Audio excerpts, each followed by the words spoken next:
After 2 months, Wow. he finally sends me a sample, and I was like, I feel like I'm getting high from this. Like, I felt like I got like a weed high. On the day of lockdown, I lost my job because I was working in hotels. We decided to make a 6 mushroom blend called the Super Troop, and then we have a lion's mane and a reishi product. When you're able to kind of network with people, they give you that shortcut that, like, then you don't have to go out and date 100 people. You can just be like, oh, hey, who's single?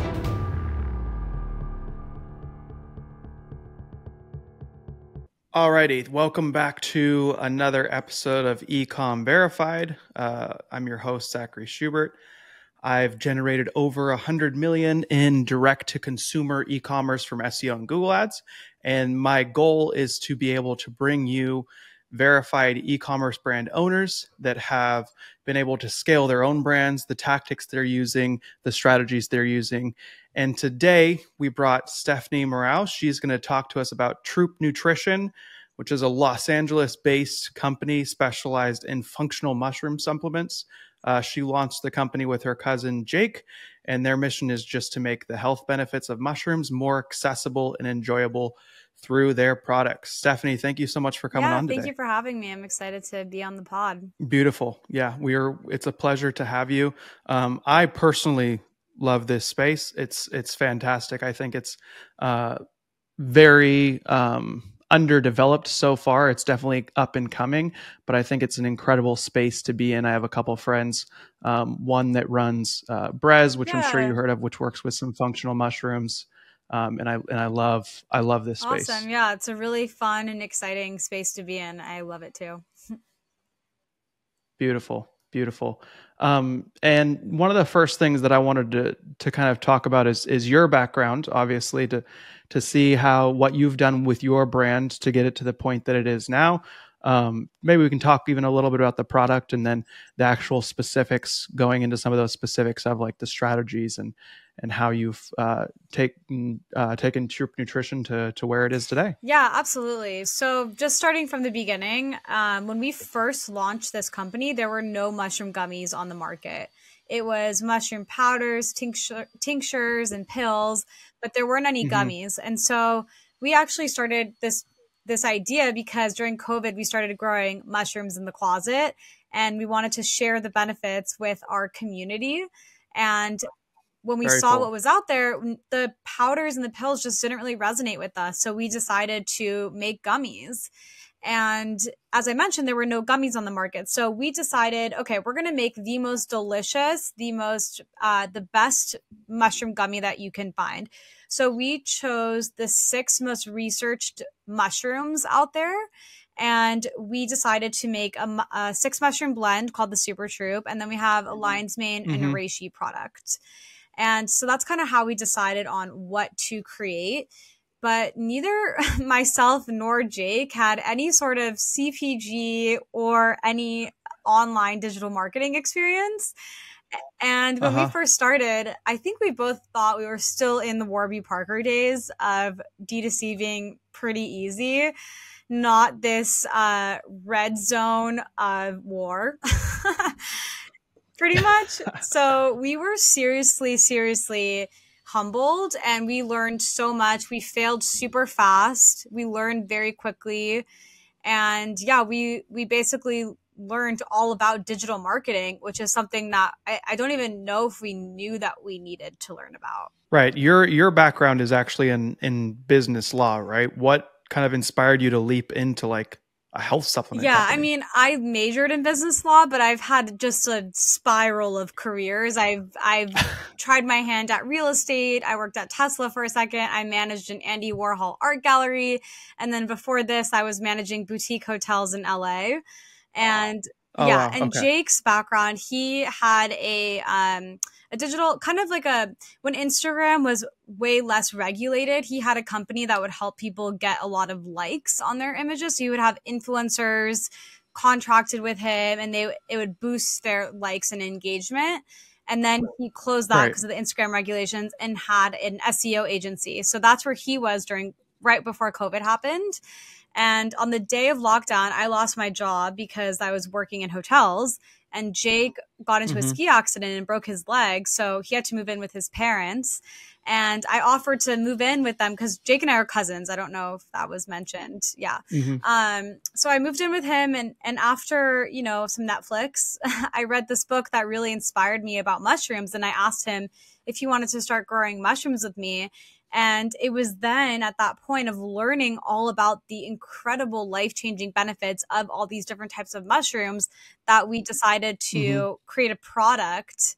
And when I shared this product with my friend's dad, who's a super successful entrepreneur, he was like, you need to create this into a business, and you need to do it fast, and you need to run because you have a small window of opportunity here. Yeah, I mean, he wasn't wrong at all.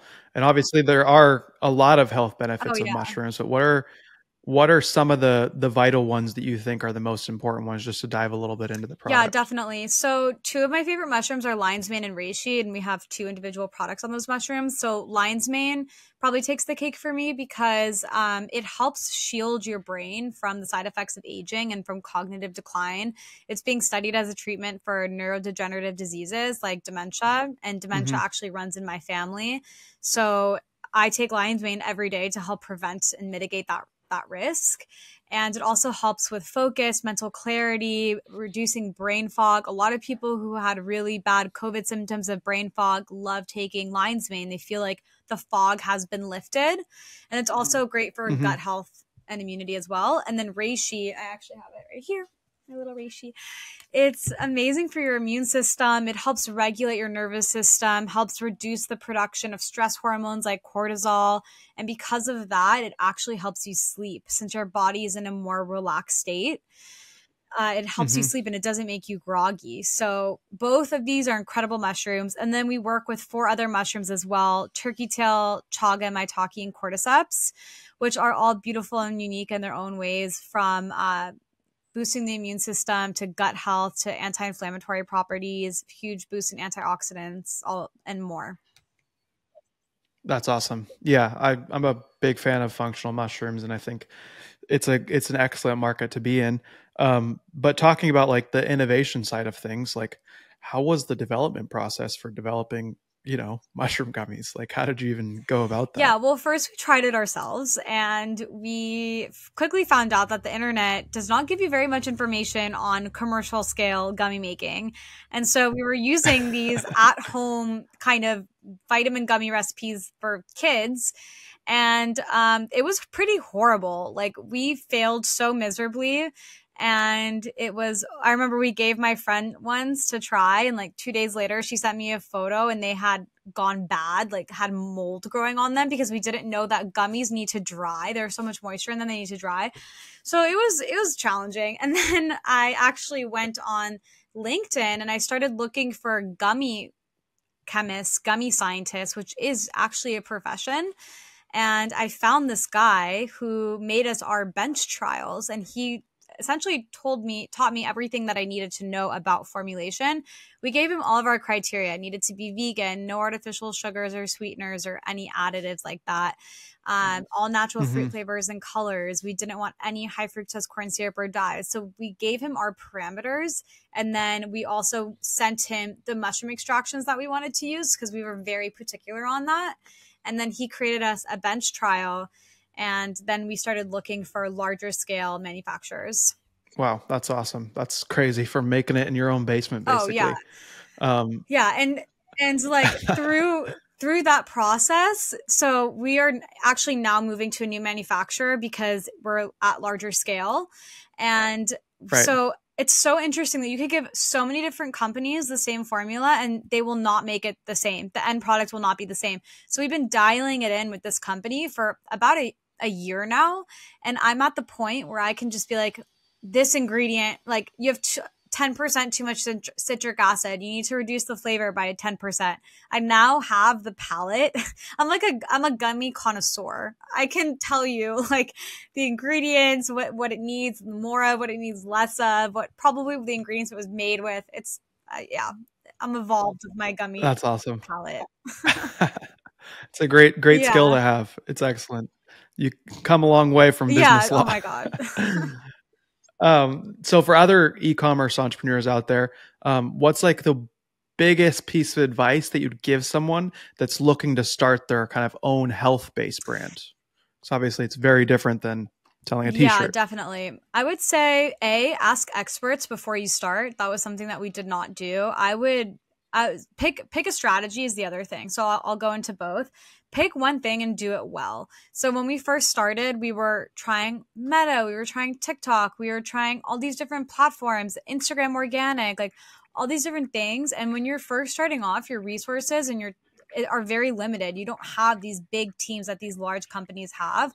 So you really have to be strategic and pick one thing and master that, systematize it, and then move on and do the same thing with another avenue. And so if you choose, for instance, Meta ads, go seek out the best people in that field and pick their brain and learn everything that you can about what has made them successful. What not to do is super important as well. So yeah, pick your lane and then seek out the experts. Okay. Yeah, absolutely. And then diving more into even like the business side of things, just that we can bring some real sauce for the people listening. Wanted to talk a little bit about kind of what the potential that you guys have gotten to and how you've gotten there. So what are kind of some of the secrets do you feel to the success for your plan, right? Like you mentioned, you have to have a plan. What's kind of like some of the secrets that you guys are like, wow, this is the reason that we've been so successful? Yeah. So I think, just picking our lane. So right now what's really working for us is Amazon and Meta. So we've picked those two lanes. We're still trying to crack Meta because Meta is also very seasonal. And right now it's a low season and a lot of companies are feeling that. So it's just always evolving that strategy. But Amazon has been super, super successful for us. And we're just continuing to crank it up and invest more into that because that has been the lowest hanging fruit for us. Yeah. And so Amazon, you guys are not only obviously doing like the SEO and stuff, but are you running ads also, or what's kind of your main strategy behind Amazon? We're doing both. We're for sure running ads, and every day we're changing up the keywords, seeing what worked and what didn't work. Very cool. And what are your key takeaways from Amazon? Like if someone wanted to either get on Amazon that's not on there, or they're just struggling to get sales on there, what's kind of like the secret to bringing in some business from Amazon? There's two levers for Amazon. It's reviews and it's images. So constantly be testing out your images. So I think the way that people shop on Amazon is going to start trickling down to D2C as well. And people really want to see these big images, this big text. The images should provide value. So if you go on any good Amazon listing, you're going to see that it will not just be a photo, but there will be text over it, or it will offer some sort of value about the product. Versus on D2C, it's a lot of just like really beautiful images, but no text or anything. So that is a huge lever. And then reviews, like try to get as many people as you can to write reviews on your pages. And for the reviews, what's the best method that you guys have found to be able to get those from your purchasers? Obviously, you got friends and family and stuff like that, but outside of that, you can actually request reviews. There's a platform called Sellerize, and you can have it request reviews from everyone who purchases your product. Yeah. Oh, very cool. Very cool. That's awesome. And obviously in that a lot of people are opposed to Amazon, one, because, there's some pretty big fees. I think it's a great place to be. Obviously it's worth paying the fees if you're going to get all these people, but like, how do you go about like not owning your customer data? What do you guys try and avoid that, mitigate that, or just kind of accept it and be like, hey, it is what it is? I mean, here's the thing. I look at myself as a consumer and I buy on Amazon, and obviously it's just kind of like I don't want to say a necessary evil, but it just kind of is what it is. And I am a consumer and I buy on Amazon. So it's almost like you kind of have to meet the people where they are. And so we're looking at it as two separate parts of our business. We have our Amazon business and we have our D2C business, and we're growing both at the same time. And rather than not try to focus on Amazon, it's more like build that up to be as much as it can be, but then also offer different bundles and different incentives on your website. So you can also be getting customers on your website as well. Yeah, absolutely. I agree with that. That's awesome. That's very cool. And then obviously Amazon's its own beast and stuff like that. But just to give some context to to the people that are listening, what are some of kind of the numbers that you're obviously willing to share? Things like your AOV, your conversion rate, different things like that you guys are experiencing inside of this niche. Yeah, so our AOV has fluctuated a bit because we're testing different types of pages, different types of landing pages. So we've had our AOV be as high as $80 and as low as $50. So we kind of fluctuate. And right now we're really just testing out different types of pages, like a one bottle subscription versus 3 months on subscription versus a bundle. So we're testing out different things, and we don't have unlimited funding right now. So we have to be, and at one point we will get to the point where we're testing all of these things at the same time. But right now we're kind of testing them individually. And our goal is to be at a 4% conversion. And right now we're at a 2. So getting there. Yeah. Getting there for sure. And what are some of the strategies that you implemented into your own business to achieve kind of the rapid growth that you guys have had? Well, when we first started, as I mentioned, we knew nothing of digital marketing. So we thought that people would need to try the product, and we were so wrong. People actually don't need to try the product. And you can even see that with online furniture. If people don't need to sit on their couch, they don't need to try their gummies. You know what I mean? So we quickly learned that after having invested a significant amount of money into sampling. So, when we shifted to digital marketing like Meta, we saw a huge uptick in sales, obviously, because it's so much more scalable. And so our main focus, what has really helped us get better, is just improving our content. Really, like we were making all the content ourselves, and we're not content creators. It's not our zone of genius. So working with people whose zone of genius it is, and then you can see that translate. Yeah, absolutely. Yeah. I mean, especially with how Meta is right now, and with all the new algorithm changes, like creative is king right now. Like you just have to create a stupid amount of creative. And if you don't have a factory creating that for you, it's tough to keep up with Meta. It's tough to keep up on with what's going on there. Yeah, exactly. And having different types of content, it's not just UGC, but how else can you make some cool content? So what we did was we brought on a company to bring us a consistent amount of content per month. And then Jake and I will still make some ads and everything to add in a different style of advertisement. And we're constantly testing and iterating and adjusting. Yeah, absolutely.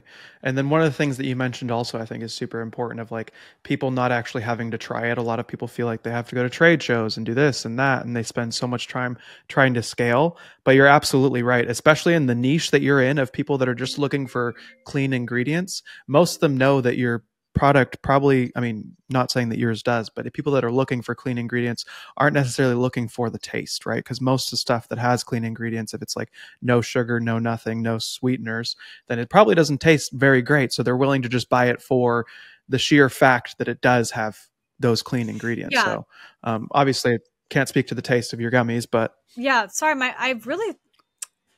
my assistant should have sent you a bottle, but I'm realizing I didn't make the connection. So we'll send it to you because you should be able to speak to the taste. No worries. They are amazing.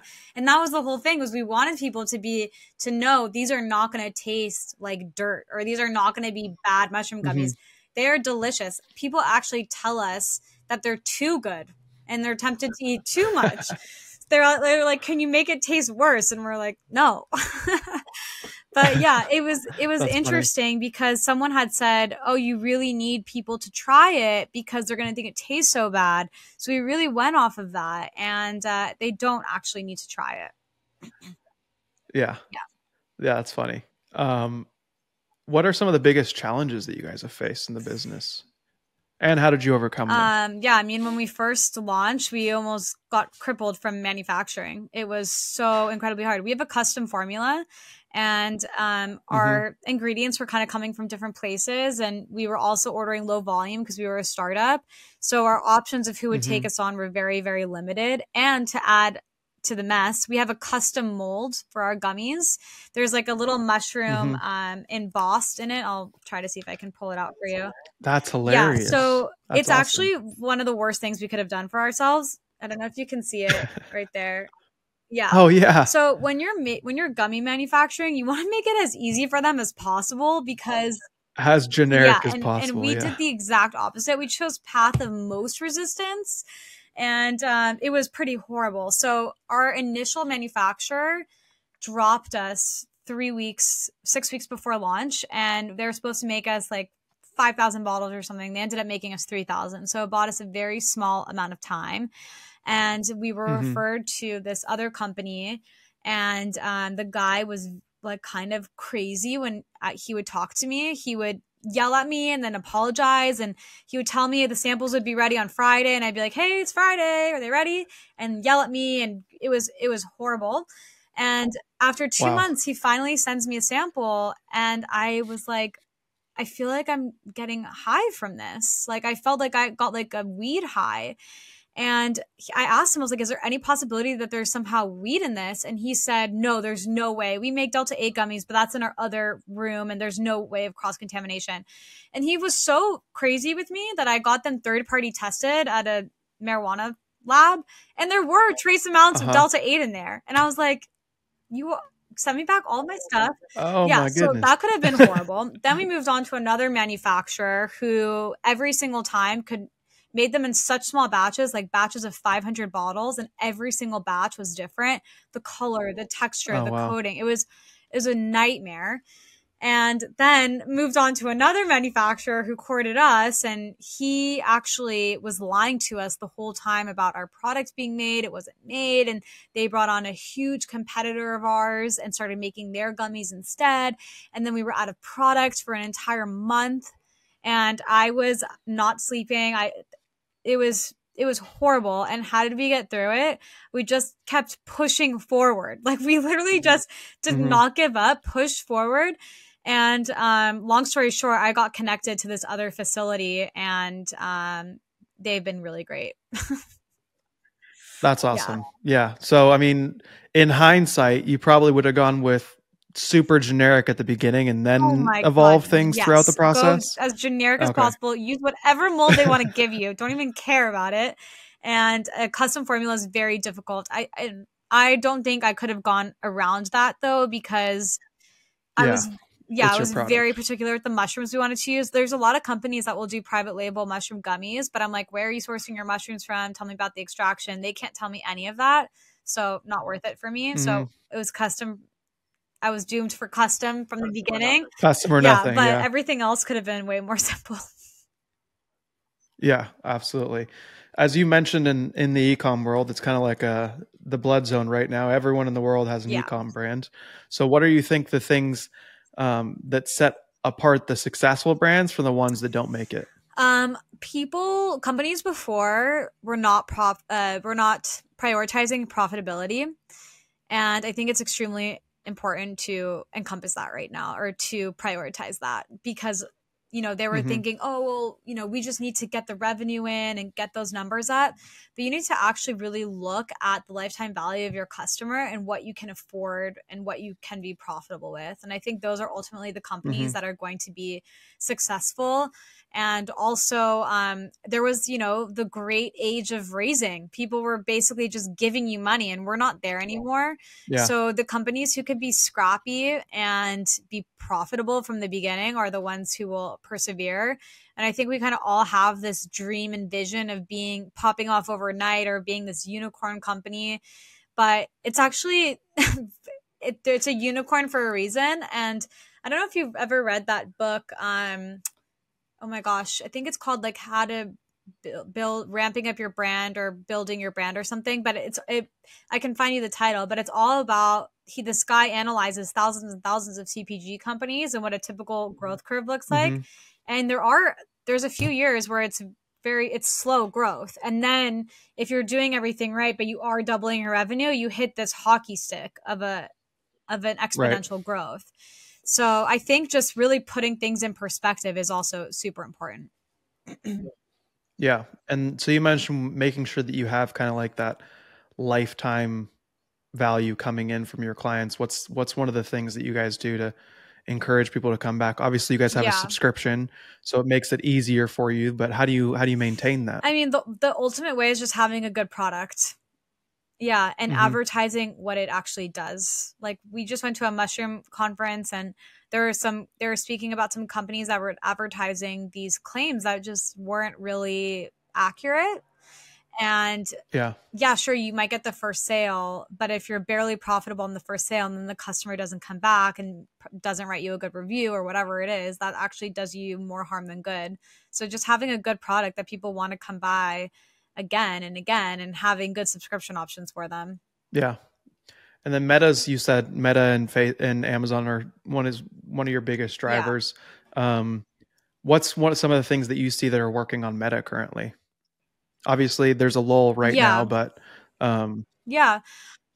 what are some strategies? Just testing out the different types of offers that you have is really important. Like testing out the different bundles that you can offer, different subscription bundles and things like that. That's been working for us. Okay, awesome, very cool. And you guys haven't delved into Google Ads, SEO, TikTok, anything like that yet? TikTok, we tried and failed pretty hard.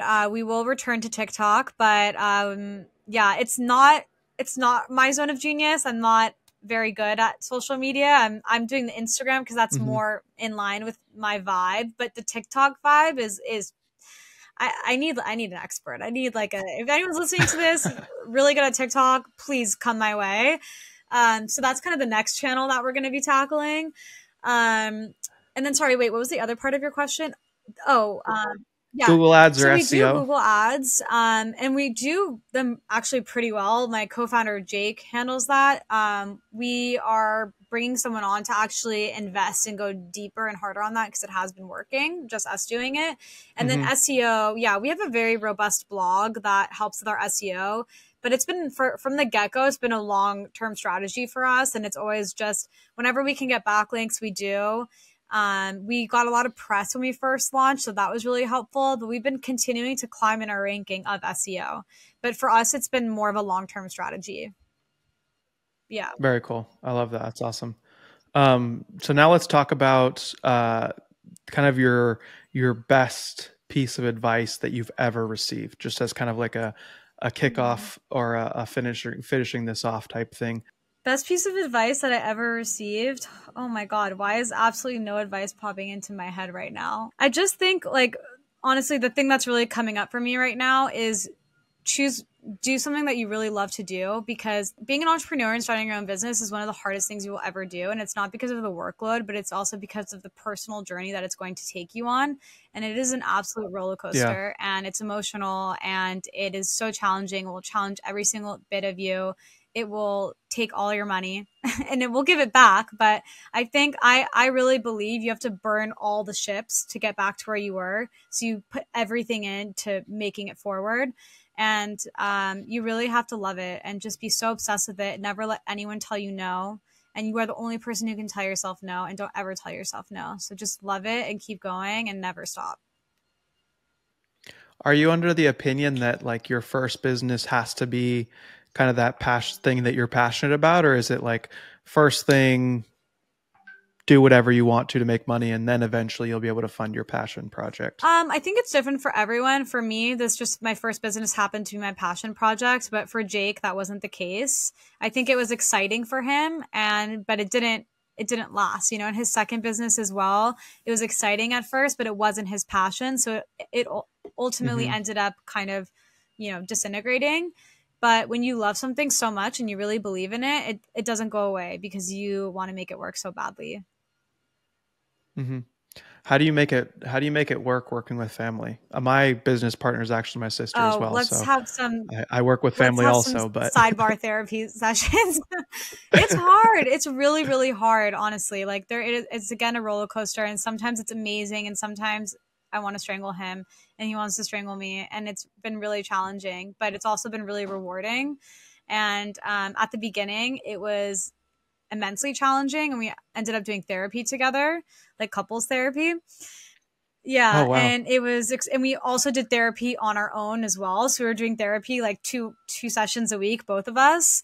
And it was actually pretty funny. Like we would be in a huge fight and then show up to therapy, and like you could cut the tension with a knife via Zoom.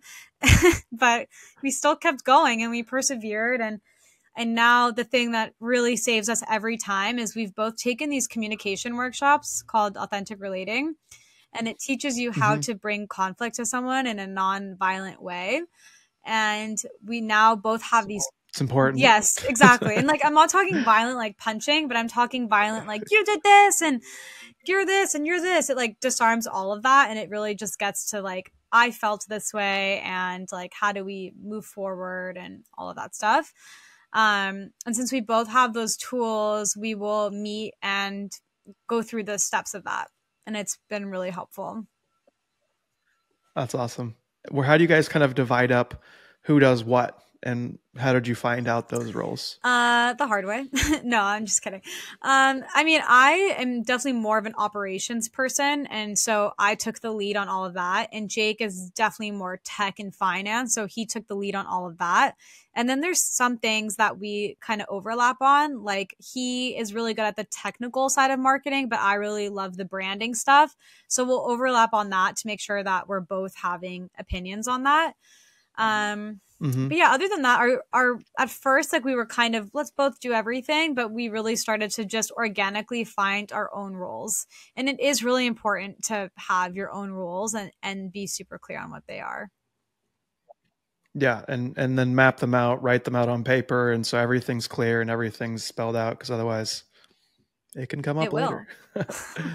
Yeah, it will. Absolutely. Awesome. And then the next question that I was talking about or thinking about as well is, obviously there's a lot of things evolving in the ecom world, new strategies, new things coming around. What do you think like the future of D2C ecom looks like, and what it's going to be kind of transforming into these coming years? You know, it's really interesting because AI is going to play such a huge role, and we're going to be able to make content with AI, and there's going to be better algorithms with AI. So honestly, I'm really interested to see what happens. But as of right now, it's extremely expensive to be on Meta. So I am curious to see what happens there. Basically, it's whoever can pay the most to acquire a customer is going to win.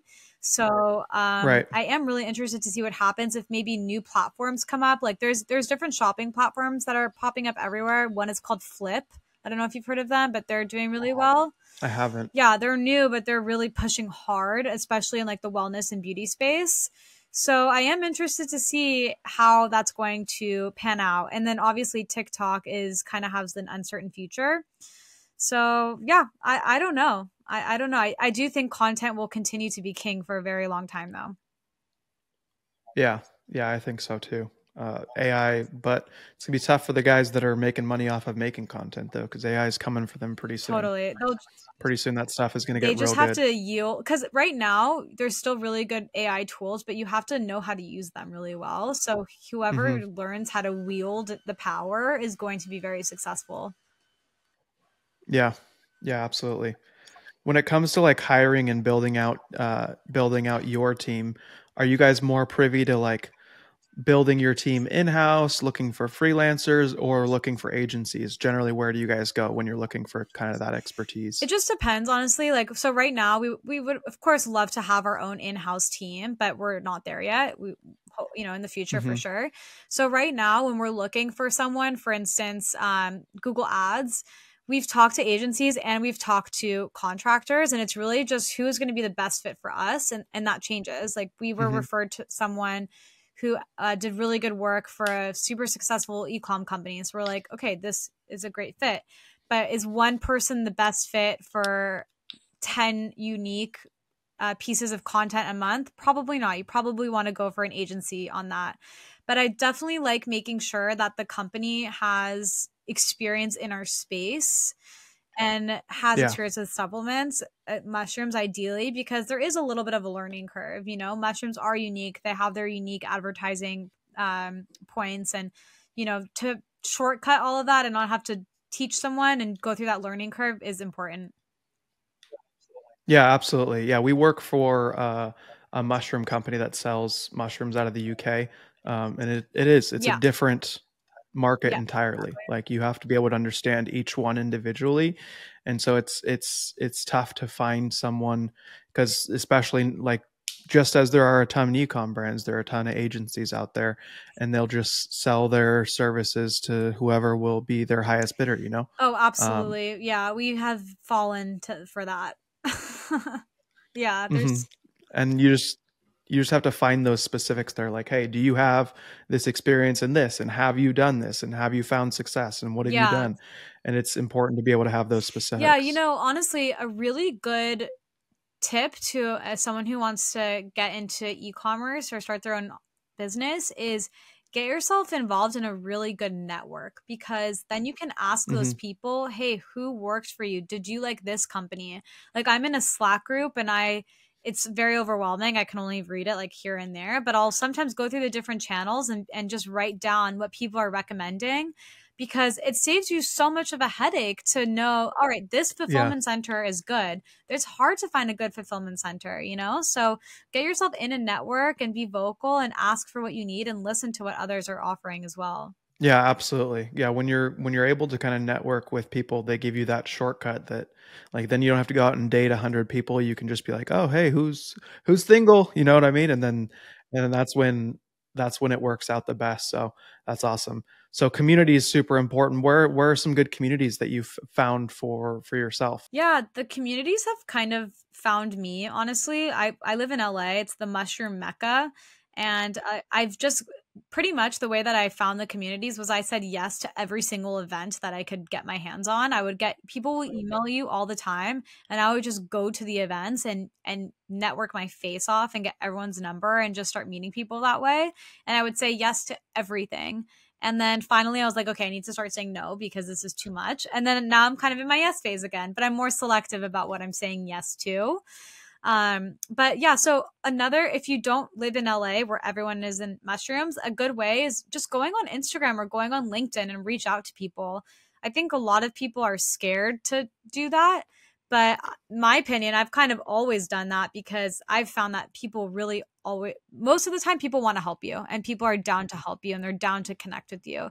So just say, hi, I want to pick your brain. And I bet you they will say yes, no problem. Yeah, that's absolutely true. I think that's one of the things that has pushed me and my business forward the most too. I always say is kind of the network and the groups that I've been able to find myself in, and going to events. Man, going to events is a hack that a lot of people miss. A Totally. lot of people think that it's for like the information that you go to get from that event, but generally it's from the people that you Oh, meet. You know. 100%. Every single ecom event that I've ever been to, it's telling me what I know, but I'm Hmm. meeting so many great people. It's interesting. But then I went to this mushroom summit where I thought I was going to be going for the people, but I actually learned so much. So that was interesting. And there were amazing people there too. I loved it. But that was very interesting as well. It's like maybe the ecom side is just kind of has more of that vibe. I don't know. Yeah, absolutely. Who are some of the most influential people for you right now? At this mushroom conference, I met just a ton of people who really inspired me. My friend actually, he runs Monterey Mushrooms, and just such a gem of a human, and they're doing amazing things. And something that I'm really loving to see about the mushroom industry right now is that we've realized that we are stronger together, and we can all be on our individual company journeys. But if we come together and all fund more clinical studies, more information, it's going to increase our industry so much if we come together.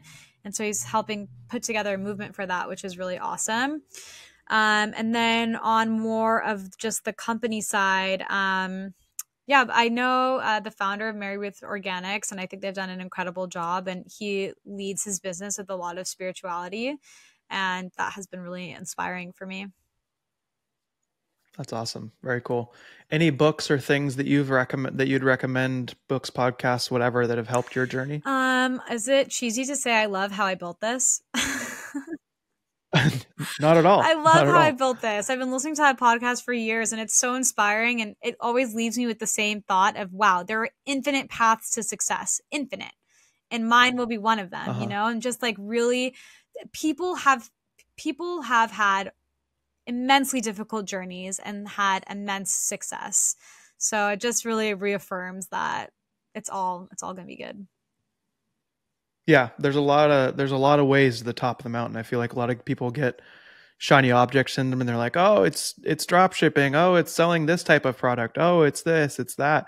And people don't realize that even the people that they look up to on social media, they got up to the top of the mountain in a different way than another person that they might look up to as well, right? 100%. Like there's 100 different paths to the top. Yeah, and also a lot of times you see these brands that kind of come out of nowhere. For instance, On Cloud, I think, is the shoe company. It just all of a sudden came out of nowhere in my head. And now they have a partnership with Zendaya and everything. I looked it up. They've been around for so long. And Stanley water bottle too. They have been around for so long. Now they have the storefront on Venice and everything. But these overnight successes, it's at least 10 years to become an overnight success. And so much work and effort goes into being an overnight success. Yeah, I think a lot of people, I mean, mainly from social media, because then you do see those people that are like 15 years old in their mom's basement and they're making millions, and you're like, oh my gosh, how the heck did he do that? But like, if you look at it in retrospect, a lot of people get really impatient when it takes time, you know, and it's just about persevering and being consistent. And those are really the ones that stick around the longest anyways. The people that are overnight successes, they generally don't last very long because they never learned, you know, they got it easy. Did you ever hear about those different phases of an entrepreneur? I feel like I'm going to butcher it, but it's the first one is blind optimism. So you go in, you're like, yeah, I'm going to make this company so successful. We're going to hit $10 million year one. Like you go in, you're like, it's going to be easy. And then you realize, okay, it's actually not going to be like that. And then you basically walk through the streets of hell, and this is when most people give up and they go and start another company and they get back to the blind optimism stage. But then if you keep going, you hit the light at the end of the tunnel. And then after that, there's success. Those are not the names of the phases, but that's the gist of it. Yeah. And then after the light at the end of the tunnel, then you find another tunnel somehow. Yeah, legit. That's funny. Awesome. Well, thank you so much for coming on, Stephanie. Really appreciate it. If there's anything that you can leave someone that's just starting off their brand or someone that's struggling to scale it, what would be your piece of advice to them? Struggling to scale it, I would say do content. Get out there. Just do content. Power up the content on organic content, and try that because that's free.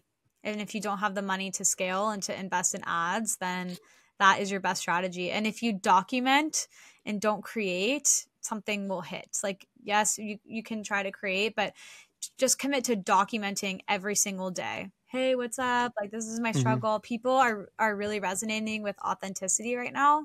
And just be your authentic self and just keep being consistent. Awesome. I love that. So they can buy Troop on Amazon on your website. What's your website? Trytroop.com, TRYTROOP. And we created a promo code for your listeners, Ecom Verified 20. Oh, sick. For anyone who wants to give us a shot. Beautiful. We'll put that in the description as well. And then if they have any other questions, where can they find you? Where's the best place to follow you? The best place is our Instagram, Trytroop, at TRYTROOP. Or if they want to hit me up directly, I'm at Steph Royale. Yeah. Beautiful. Awesome. Well, thank you so much for your time. It was a pleasure having you. It was so awesome being here. Thank you. Thank you guys all for listening. Once again, this is Ecom Verified. Just want to make sure that I can bring you information of what's working now from actual founders. So thank you guys so much for listening, and I will see you guys on the next one.